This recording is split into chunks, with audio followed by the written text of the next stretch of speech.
Here's what's happening right now. The FBI is holding a news conference about yesterday's New York City attack. In the last few minutes, the Bureau announced it's looking for a second person connected to the attack.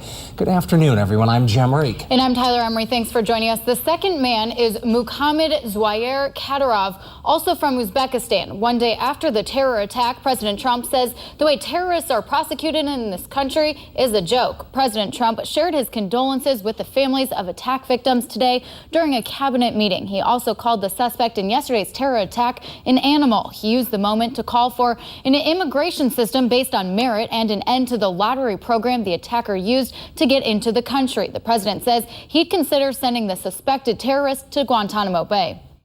We need quick justice and we need strong justice, much quicker and much stronger than we have right now. Because what we have right now is a joke and it's a laughing stock.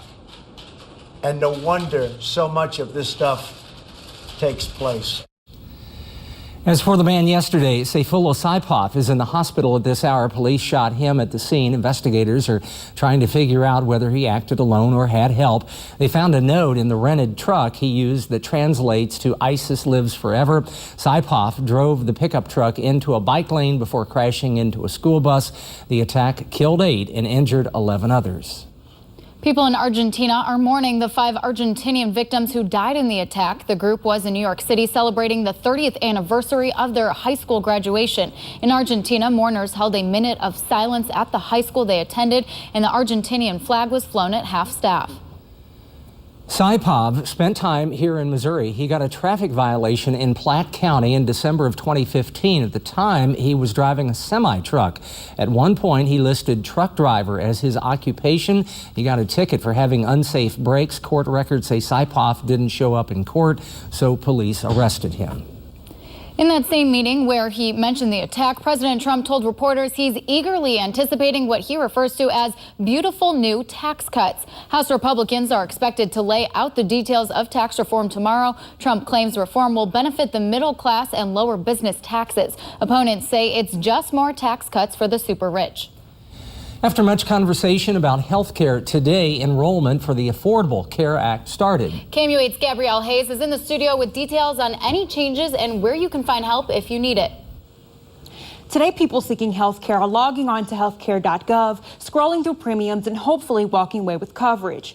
To help that cause, the Primaris Foundation and other local groups are answering calls about the enrollment process and new changes. This year, the enrollment period will be shorter, lasting until December 15th. There may also be changes in prices depending on factors such as age and income. It's an important thing for the consumers involved, and that's what our mission as a foundation is, to connect people to healthcare resources essentially and help them maximize what's kind of a confusing realm for some people, or for most people actually. For more information on changes and how the foundation is helping people enroll, you can visit our website at KMU8.com. In the studio, Gabrielle Hayes, KMU8 News. Jefferson City is considering wheeling in a new fleet of electric buses as several of its current models reach their last leg. KMU8's Daniel Litwin is in the studio with what's keeping them in park.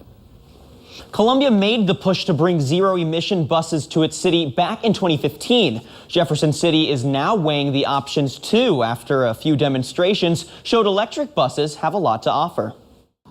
Over the past few weeks, Jefferson City's transit division has put electric buses, including one from Columbia, on display. The folks in Jefferson City had asked us if they could borrow one of our buses for the day to use as a demo, and we were gladly accepted the opportunity to do that. The demonstrations piqued interest in the transit division.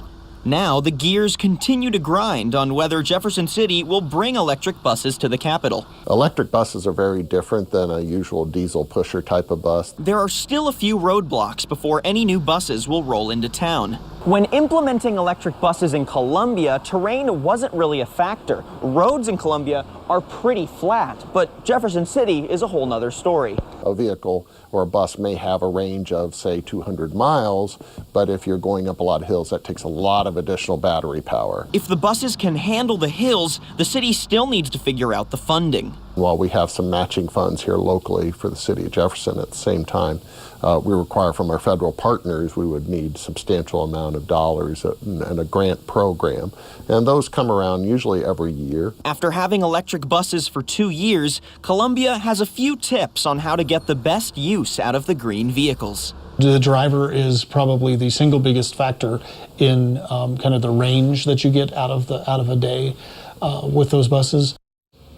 Maymert plans on testing an electric bus on Jefferson City's routes in the next 6 months. In the studio, Daniel Litwin, KOMU 8 News. 2 major car crashes in Columbia today sent 4 people to the hospital, including 2 with life-threatening injuries. The first happened about 11 o'clock this morning on I-70 just west of the Stadium Boulevard exit, followed by a crash at the south edge of campus. The I-70 crash happened when one car lost control while trying to switch lanes and drove off the side of the road. Both the driver and the passenger were ejected. Police say it's unlikely either were wearing seatbelts. They are being investigated for possible drug or alcohol use. The second crash occurred when an SUV rear-ended a car stopped at the light at Providence and McDeaver. The car was pushed through the intersection where it hit another car. Police say 2 people were taken to the hospitals, a man with a head injury and a woman who was unresponsive. Here's what's happening right now. Lawyers in the Craig Wood trial are prepping for day 4. The court ended testimony for the day a little over an hour ago. Wood is accused of murdering Springfield 10-year-old Haley Owens 4 years ago. This is video of yesterday's proceeding. Today, the trial focused on graphic testimony that led to a warning from the judge for visitors in the court. The trial started Monday and is expected to last 2 weeks. Wood could face the death penalty. Today, Governor Greitens endorsed a recommendation to cut 450 government positions. The recommendation came from a task force he created to evaluate the state's boards and commissions. Greitens says the recommendations are a step at shrinking the size of government and making business easier. It sure did feel like November weather out there today. Let's check in with Tim to find out if today's cold and rain will stick around. Tim. Yeah, it did. It's chilly all day today. Temperatures actually have been in the 40s for the most part all afternoon. Even with a warm front that's been trying to move through the state, it just really hasn't warmed up too much. But temperatures are much warmer than they were at any point yesterday afternoon. Live Doppler rate first alert radar has had a track on some of the drizzle. It's very light precipitation at best, but it has been there, and it's just enough to create kind of a misty kind of afternoon for us with all the clouds. Temperatures at 48 currently in Columbia, 50 in Jefferson City, 53 in Fulton. It's still in the upper 40s, though, up into Mexico and Paris and Moberly. A little warmer to our south, Versailles. You're at 57 degrees, so it's starting to warm up quite fast down to the south, and that's all with a southerly breeze that'll stick with us here through the evening. Couple clouds this evening, couple of isolated pockets of rain still with us too, and I think that's really going to be the trend here for the later part of this evening with the cloudy sky, overcast, hanging drizzly skies. Temperatures actually start to rise a few degrees throughout the next few hours, up to about 52 by the time you're heading to bed. We'll have a look at that forecast for Thursday and Friday and your weekend. It's coming up. Tim, thanks so much. And with these dropping temperatures, we can tell winter is coming, which means the Missouri cold weather rule takes effect today. That means utilities can't be shut off when temperatures drop below 32 degrees. The CMCA's Low-Income Home Energy Assistance Program also starts taking applications today, which will help families pay their bills when utilities are shut off or going to be shut off. Columbia's Community Relations Specialist Stephen Sapp says the utility companies take into account the health of the families when making the decision. It's one of the toughest, decisions for a utility to make as to when we disconnect someone, and there are certainly rules that we have to prevent cold weather and hot weather disconnects from taking place. Columbia resident Marcia Hathaway said the city has always helped her family out when they've been running late on their utility bill. Sapp said residents who fear they can't make their payments should reach out to the city for assistance. Coming up after weather, what Jefferson City's new high school might look like. The public got its first look at designs for the new Jefferson City High School this week. KOMU 8's Alexis Reese takes a look at what will be in this new facility.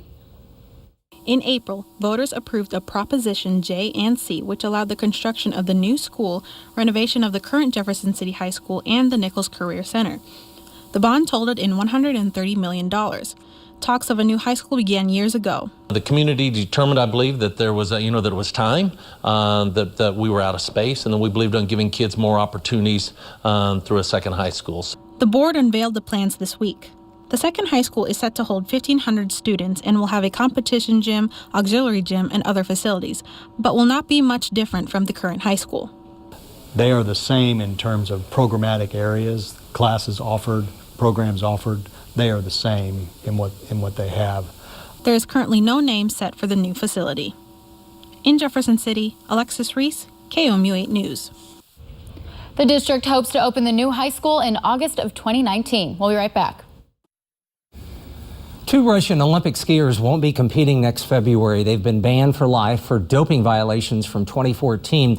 One is an Olympic gold medalist. The IOC banned them after investigating widespread Russian doping. There are still 26 more outstanding cases against Russian athletes.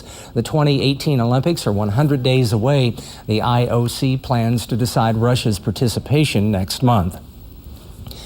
Russia says it sent 6 of its bombers to hit targets on the border between Syria and Iraq. The Defense Ministry released footage today of the bombers taking off and dropping bombs on ISIS-held areas. Syrian government forces, which Russia backs, are battling there. The Russian military said the airstrikes destroyed the militants' command posts and ammunition depots. Yemen says an airstrike from a Saudi-led coalition killed at least 29 people. They say the airstrike hit a small hotel, reducing it to rubble. That coalition is U.S.-backed. It's fighting anti-government rebels in Yemen. The country has been in civil war since 2014. In your health news today, a new study shows women opt out of recommended breast cancer treatment because they distrust the healthcare system. After surgery to remove tumors, doctors sometimes recommend additional therapy like radiation or chemo to get rid of any residual cancer cells. Researchers at Johns Hopkins asked more than 2,700 breast cancer patients if they took their doctor's advice. Nearly a third of patients who responded said they went against it. More than half the country says following the news these days causes them stress.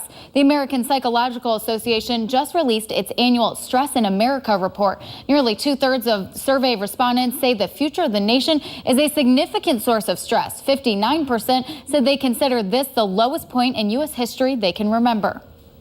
Starbucks released its holiday cup design. The message behind the artwork, that's coming up.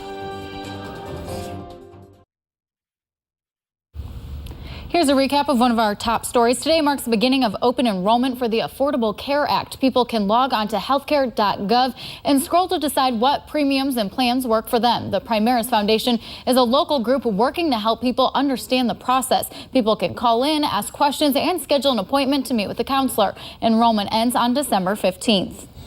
Coming up on KOMU 8 News at 6, Missouri Public Schools could soon be holding annual dyslexia screenings. We'll introduce you to someone who has dealt with dyslexia most of her life, how she feels about the possible screenings. That's coming up at 6 o'clock. Starbucks released its holiday season cup today. The cup features a colored in yourself message, give good. The company says the idea behind its Give Good campaign is to give to those near and dear to you, give to strangers in your community, give a gift that helps planet Earth. The company is also offering 17 ways you can give good in 2017 and beyond, including inviting over a friend you haven't seen for a while for a cup of coffee or tea. Tim. Those are fun, yeah. Color it in. It's just like the adult coloring books. They're a lot of fun, and it's something to pass the time, I guess. You got to pass the time in a chilly environment this evening if you're heading out. Temperatures are going to be in the upper 40s and low 50s outside. Actually, that temperature starts to rise overnight. It's an interesting feature there. Here's your 8-day forecast. Multiple chances for rain in this next 7-day period, and it's not great opportunities there, but they are present, and it looks like Friday night, early Saturday morning should be able to get that Mizzou home football game in almost rain-free, and then there's another chance for Sunday night. Remember, we get to set those clocks back an hour Sunday morning. Whoever came up with the idea of the crayons at the restaurant, I mean, you know, the kids just Such a great because idea. if you don't, they're like, when's the food ready? When's the food ready? You give them some crayons and they're just going Way to to pass the town. time. Yeah, it's It's a way to entertaining. pass the time, and it's a fun. way to get the kids to settle down for a little bit, too. Oh, yeah, so you can enjoy your food, of course. Of course. All righty, that's our time for now. This is a good note to end on, Oh, yeah. isn't it? Yes, it is. Color.